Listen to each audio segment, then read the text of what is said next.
بسم اللہ الرحمن الرحیم۔ انسان کو بعض اوقات اللہ تعالیٰ جب آزمائش میں ڈالتا ہے تو اس سے مراد بعض صورتوں میں اللہ تعالیٰ کی منشا اور رضا یہ ہوتی ہے کہ میں اپنے اس بندے کے درجات کو بلند کروں۔ تو انسان ناشکرا ہے تو وہ اس کو بھی جو ہے وہ اپنا ویک پوائنٹ سمجھتا ہے اور پھر اس سے شکوے کرنا شروع کر دیتا ہے، جیسا کہ عمومی طور پر دیکھا جاتا ہے کہ جب کوئی بندہ اس دنیا سے جاتا ہے تو پھر اس میں طرح طرح کے شکوے اللہ کی بارگاہ میں پیش کیے جاتے ہیں، اور بعض ایسے جملے ہیں کہ وہ حد کفر تک بھی پہنچ جاتے ہیں، لہٰذا اس کو سمجھنے کی ضرورت ہے۔ جہاں تک تعلق ہے آزمائش کی، تو یاد رکھیں نبی رحمت صلی اللہ تعالیٰ علیہ وآلہ وسلم اس حوالے سے ہماری رہنمائی فرماتے ہیں۔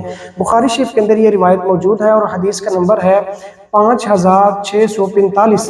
حضرت ابو ہریرہ رضی اللہ تعالیٰ عنہ بیان کرتے ہیں، سرکار نے فرمایا کہ من یرید اللہ بہ خیرا، جس بندے سے اللہ تعالیٰ بھلائی کا ارادہ فرماتا ہے تو پھر فرمایا یصیب منہ، اللہ تعالیٰ اس کو کسی نہ کسی آزمائش میں مبتلا کر دیتا ہے۔ اب وہ ہو سکتا ہے ہمارے لیے بلندی درجات کا سبب ہو، ذریعہ ہو، سورس ہو، لیکن ہم اس کو جناب اپنا ویک پوائنٹ سمجھ لیتے ہیں اور ہم جو ہے وہ اللہ کی بارگاہ میں ناشکری والے جملے اور پھر شکوے کرنا شروع کر دیتے ہیں۔ تو یاد رکھیں آزمائش کے اوپر صبر کرنا یہ بہت بڑی دولت ہے۔ کیوں؟ اس لیے کہ صبر کے ساتھ بندہ وہاں تک پہنچ جاتا ہے، اس کے درجات اتنے بلند ہو جاتے ہیں کہ وہ درجات اس کے عبادت کرنے کے ساتھ بھی نہیں طے ہو سکتے۔ کیا مطلب؟ کہ اگر بندہ عبادت کرتا ہے، روزے رکھتا ہے، تہجد بھی پڑھتا ہے، تو اس کے وہ درجات بلند ہو سکتے ہیں لیکن اس قدر نہیں ہوں گے کہ جس قدر بندے کے اللہ کی آزمائش پر صبر کرنے کی وجہ سے ہوتے ہیں۔ اس کی کیا وجہ ہے؟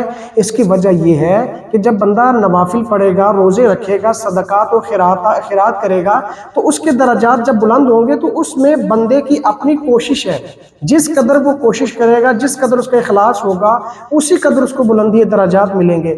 لیکن یہ صبر والا جو معاملہ ہے اس سے اوپر کیسے ہے؟ اس لیے کہ جو عبادات کا تعلق ہے وہ بندے کے اپنے ساتھ ہے کہ اس کے ساتھ وہ اپنے درجات کو کتنا بلند کر سکتا ہے، لیکن جو آزمائش پر صبر کرتا ہے اللہ تعالیٰ فرماتا ہے ان اللہ مع الصابرین، اس کے ساتھ میں خود رب ہو جاتا ہوں۔